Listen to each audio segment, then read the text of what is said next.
Je suis dans la cabine 4 du studio B, badge invité au cordon, téléphone en mode avion, micro-cravate déjà posée sous mon col. Le voyant rouge de la caméra 2 clignote par intermittence. Préchauffe. Dans la vitre, je vois mon reflet à côté d'un technicien qui ajuste des niveaux sur une console. Personne ne me parle. Je ne parle pas. Sur mes genoux, un dossier cartonné gris, sans logo. À l'intérieur, 3 feuilles. A4, une clé USB neuve et une enveloppe à fenêtre avec une adresse d'étude d'huissier imprimée. J'ai collé l'étiquette de suivi hier soir. Tout est daté, tout est tamponné, tout est dans un ordre qui ne laisse pas de place aux commentaires. Dans le couloir, elle rit. Sa voix passe à travers les panneaux acoustiques. La romancière, celle que les communiqués décrivent comme incontournable, celle que les plateaux appellent par son prénom, comme si elle appartenait au public. Je la connais à travers ces images. Cheveux tirés, sourire maîtrisé, mains toujours visibles, paumes ouvertes. Sur les sites de librairie, ses livres sont alignés par couleur. Sur les réseaux, ses dédicaces s'étirent en file d'attente. Je ne suis dans aucune file. Je consulte l'heure, 19h42. J'ai 4 minutes avant l'appel plateau. Je fais glisser mon pouce sur l'écran, sans le déverrouiller, juste pour vérifier la sensation. Mes doigts sont secs. Je mets une goutte de gel hydroalcoolique par automatisme. Je replie le dossier sur l'enveloppe comme un couvercle. Un assistant de production passe la tête dans la cabine. On y va. Vous êtes prête ? Je hoche une fois. On m'emmène par un couloir secondaire, celui qui évite le public. Les portes sont sécurisées par code. Les murs sentent le matériel chauffé. Je note les caméras. Dôme au plafond tous les 10 mètres, angle mort à l'embrasure de la porte coupe-feu, miroir convexe à l'intersection. Je traverse le plateau sans regarder le public. Les projecteurs me chauffent le front. On m'installe face à elle, distance de table, 1,20 m, 2 verres d'eau identiques, un décor de bibliothèque factice, reliure propre, aucune poussière, les logos de la chaîne sur les écrans en arrière-plan. Le présentateur place ses fiches, lève la tête, sourit.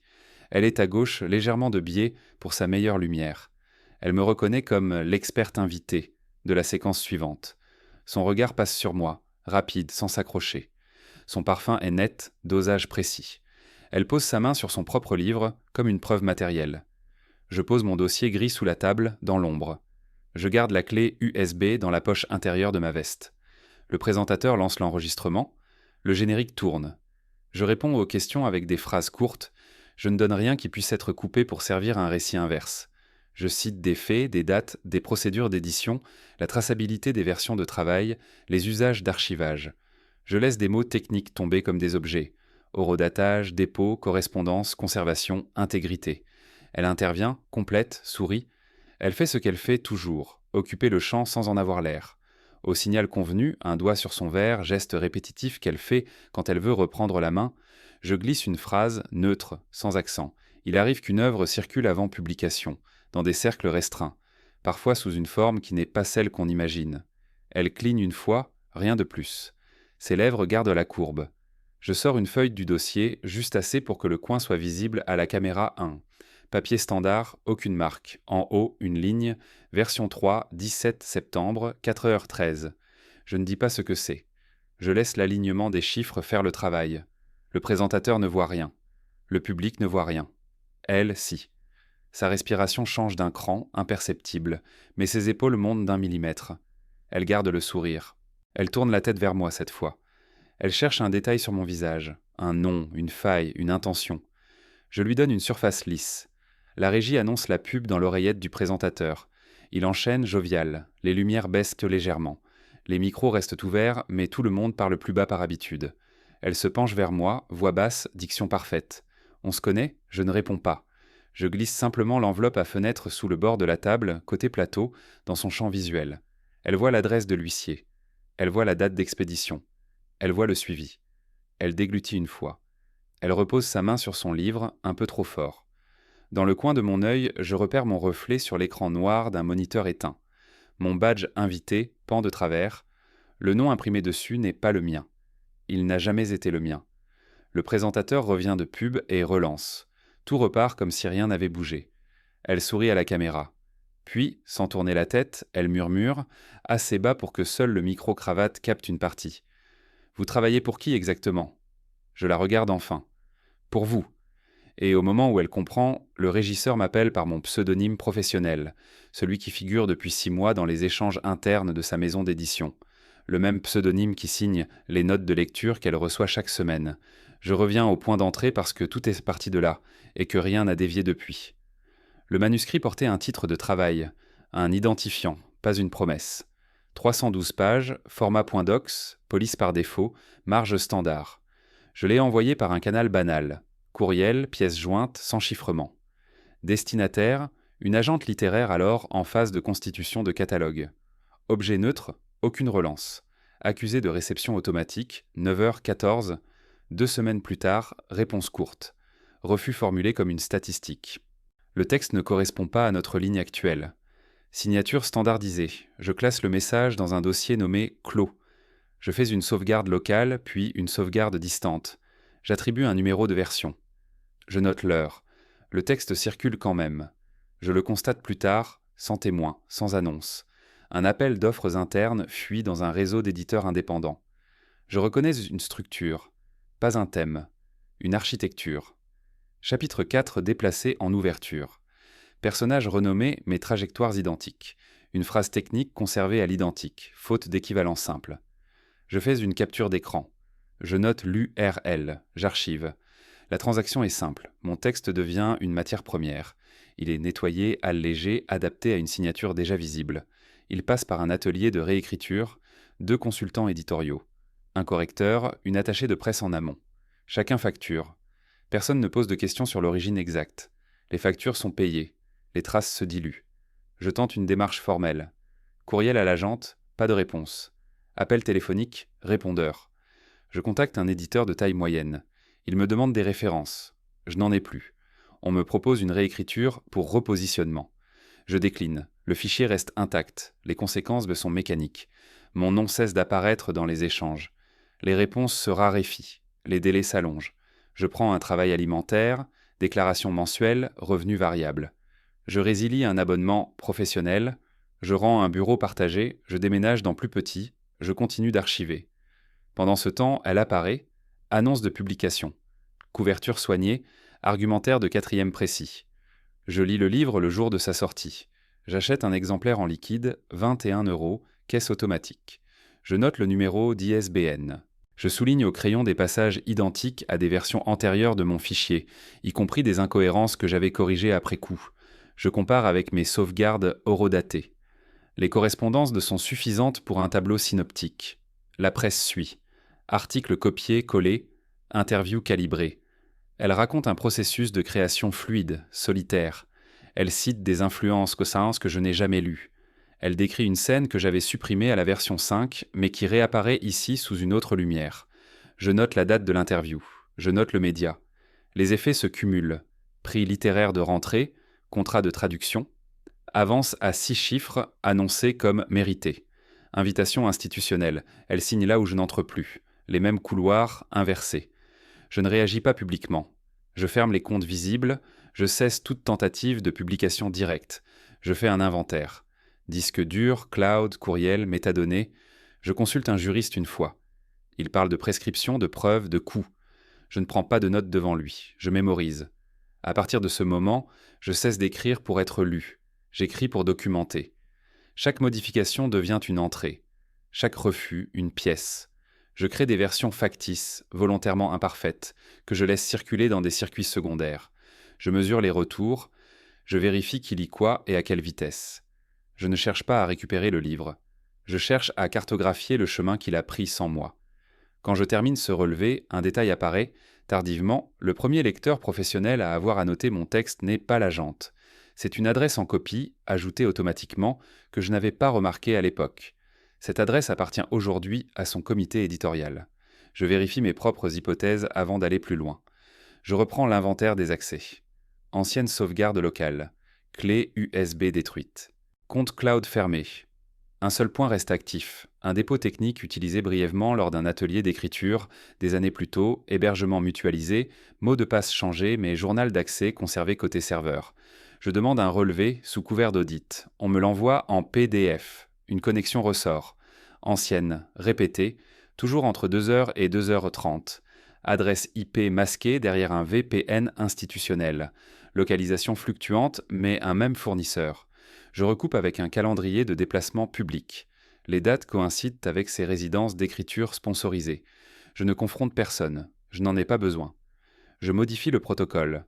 À partir de ce moment, chaque document que je produis comporte une signature invisible, pas un filigrane, une erreur volontaire, logique mais fausse, une incohérence de continuité que seul l'auteur d'origine peut reconnaître comme telle. Je dissémine ces versions dans des circuits différents avec des niveaux d'accès distincts. Je regarde lesquels reviennent. 3 semaines plus tard, elle publie un extrait sur un réseau professionnel. Une phrase a été corrigée. Pas celle que tout lecteur corrigerait. Celle que j'ai volontairement faussée dans une version transmise à un seul interlocuteur sous NDA. Je note l'heure de publication. Je note la suppression 21 minutes plus tard. Capture d'écran. Âge du fichier. Les incohérences s'accumulent. Elle confond des noms de personnages en interview. Elle inverse l'ordre de rédaction de ses propres livres. Elle parle d'un chapitre écrit en dernier qui, selon ses propres carnets promotionnels, existait dès la première note d'intention. Les journalistes n'y voient en rien. Les éditeurs non plus. Ce sont des détails trop techniques, trop internes. Moi, je les aligne. Je commence alors le gaslighting structuré. Pas direct, jamais frontal. Un rappel anodin en réunion. Tu avais déjà exploré cette piste dans ton premier jet, non ? Une note écrite. Attention, cette scène rappelle celle que tu avais finalement écartée. Un silence prolongé après une question précise, laissant l'autre combler le vide. Elle commence à douter de sa propre chronologie. Elle demande des confirmations. Elle consulte ses archives plus souvent. Elle fait refaire des sauvegardes complètes. Elle externalise une partie de son travail pour sécuriser le process. Les fichiers passent par plus de mains.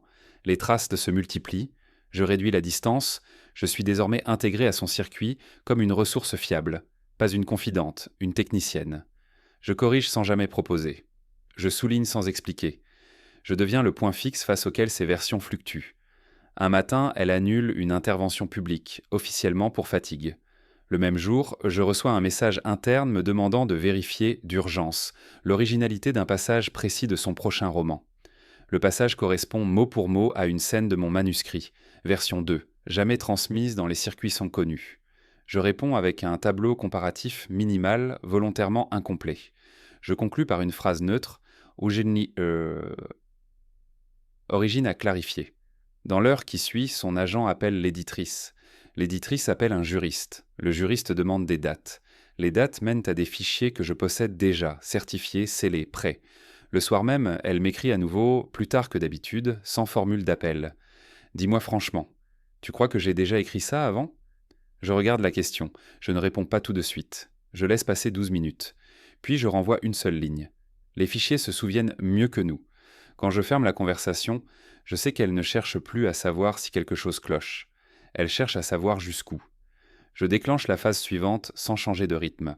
Je cesse d'intervenir sur le texte. Je déplace la pression vers l'environnement. Je contacte, sous un autre identifiant, une institution partenaire impliquée dans la sélection d'un prix auquel elle est pressentie. Je propose une note méthodologique sur la détection de similarités structurelles dans les œuvres contemporaines. Je joins un exemple générique, pas le sien. Une autre affaire, ancienne, classée. L'institution me remercie. Elle diffuse la note en interne comme bonne pratique. Je sais qui la lira. En parallèle, je fais circuler un appel d'offres pour une expertise indépendante, formulée comme une procédure standard de conformité. Je ne cite aucun nom. Je mentionne des critères, traçabilité des versions, cohérence des métadonnées, continuité stylistique. 2 maisons d'édition répondent. La sienne aussi. Les échanges deviennent nerveux. Les délais raccourcissent. Les mails se multiplient en copie. On parle de sécurisation, de réputation, de prévention des risques. Les mots sont neutres. Les effets, eux, ne le sont pas. Elle commence à isoler des collaborateurs. Elle retire des accès. Elle demande des attestations écrites. Elle cherche une source unique à blâmer. Le conseiller littéraire officieux disparaît des échanges. Un correcteur n'est pas reconduit. Une attachée de presse est mise en retrait temporairement. Je reste. Mon rôle se précise sans être nommé. Je suis sollicité pour vérifier des archives, pour reconstituer des chronologies, pour clarifier des zones floues. Je fournis des tableaux. Je n'interprète pas. Je laisse les chiffres produire leur propre tension. Lors d'une réunion restreinte, en visioconférence, elle parle de confusion. Elle évoque une période de travail intense, des fichiers multiples, des versions croisées. Elle suggère que certaines idées ont pu être absorbées inconsciemment. Personne ne la contredit. Personne ne valide.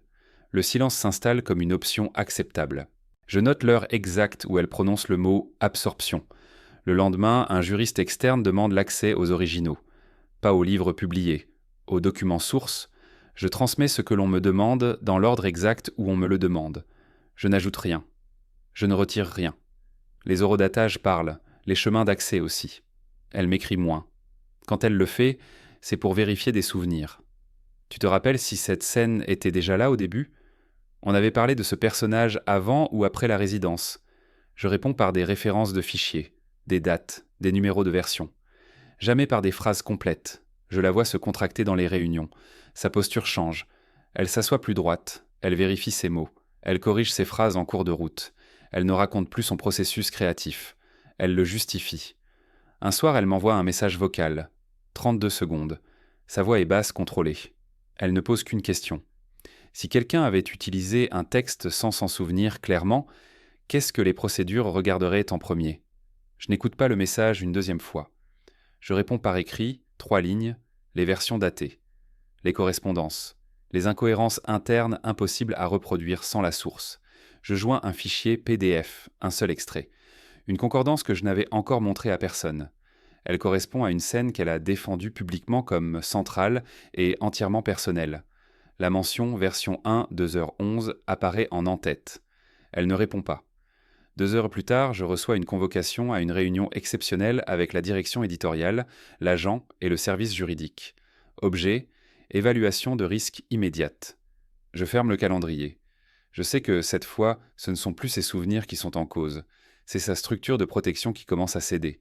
Je prépare le déclenchement comme une opération administrative. Je ne fournis rien de nouveau. J'active ce qui existe déjà. La publication ne se fait pas sur une plateforme médiatique. Elle ne se fait pas sous mon nom. Elle prend la forme d'un dossier technique déposé simultanément à 3 endroits. Études d'huissier, cabinet d'avocats spécialisé en propriété intellectuelle, service conformité d'un grand groupe éditorial partenaire. Les envois partent à 8h03 par canaux distincts accusés de réception activée. Le dossier est structuré. Pas narratif, section numérotée. Tableau comparatif, ligne par ligne. Hache cryptographique des fichiers sources. Journaux de modification. Courriel avec en-tête complet. Capture certifiée. Chaque pièce renvoie à une autre. Aucune conclusion écrite, seulement des correspondances. Je n'assiste pas aux réunions. Je reçois les comptes rendus. À 10h27, son agent suspend toute communication externe. À 11h02, la maison d'édition bloque les impressions du prochain tirage. À 11h48, un prix littéraire annonce un réexamen du processus de sélection. Le mot est exact. Les réactions sont en chaîne. Les partenaires étrangers demandent des garanties. Les traducteurs mettent leur contrat en pause. Une librairie retire les affiches de vitrine. Pas toutes. Celles qui sont déjà payées restent. Le reste disparaît. Je consulte les flux financiers publics. Une avance est gelée, une autre est conditionnée. Les montants sont remplacés par des astérisques dans les documents partagés. Les équipes parlent de tempête passagère. Les juristes parlent de risque systémique. Elle ne m'écrit plus. Je vois son nom apparaître dans des documents où il n'était jamais question d'auteur, annexes, clauses, lignes de responsabilité. On ne parle plus de création. On parle d'exposition, de rupture possible, de restitution. À 14h16, un courriel interne fuit vers une liste trop large. Je le reçois comme les autres. Objet, suspension préventive. Le mot plagiat n'est toujours pas écrit. Il n'est plus nécessaire. Je fais une seule chose supplémentaire.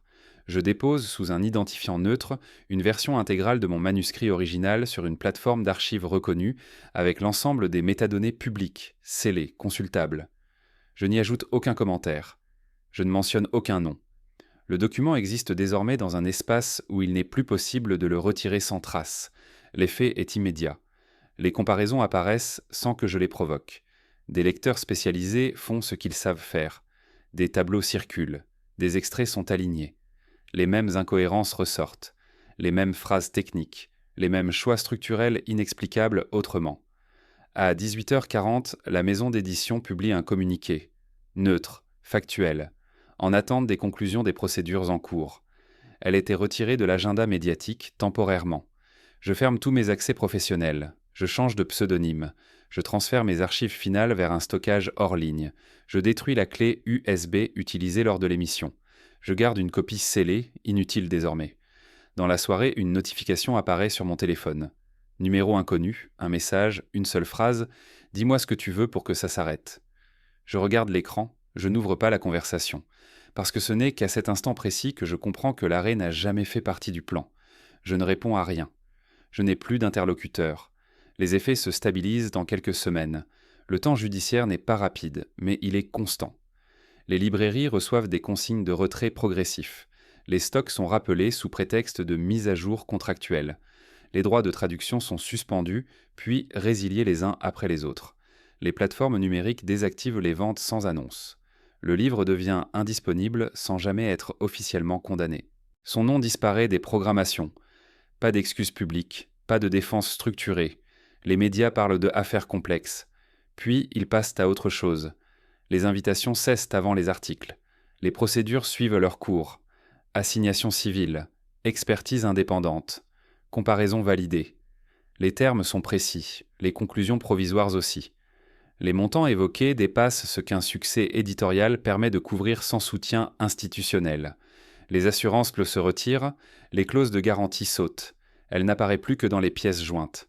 Je ne suis jamais cité. Mon nom n'est dans aucun communiqué. Mon rôle est décrit comme source documentaire externe. Rien de plus, rien de moins. Je récupère ce qui m'appartient, sans geste visible. Les fichiers restent là où je les ai déposés. Le manuscrit original circule désormais sous une référence neutre, consulté, analysé, commenté sans m'être rattaché. Il existe sans moi. C'était l'objectif. Je ferme le dernier dossier un matin ordinaire. Aucun message en attente, aucun rappel. Mon compte bancaire est stable. Mes revenus viennent d'ailleurs sous une autre forme, avec une autre signature. Je ne publie plus sous mon ancien nom. Je ne publie pas non plus sous le nouveau. Je passe devant une librairie. La table des nouveautés a changé. Son livre n'est plus là. L'espace est occupé par d'autres couvertures, d'autres visages. Le cycle a repris sans résistance. Chez moi, je range les archives finales dans une boîte sans étiquette. Je ne les détruis pas. Je n'en ai pas besoin. Elles sont déjà intégrées ailleurs, dans des systèmes qui n'oublient pas. Je constate un dernier fait, tardivement, en relisant les premiers journaux de suivi. À aucun moment je n'ai cherché à être reconnue comme l'autrice lésée. J'ai cherché à redevenir la seule à contrôler l'origine, la circulation et la forme de ce texte. La reconnaissance publique était une variable. La maîtrise du récit était la constante. Quand tout se tait, il ne reste pas de victoire mesurable. Seulement un silence fonctionnel, stable, définitif. Je referme la boîte.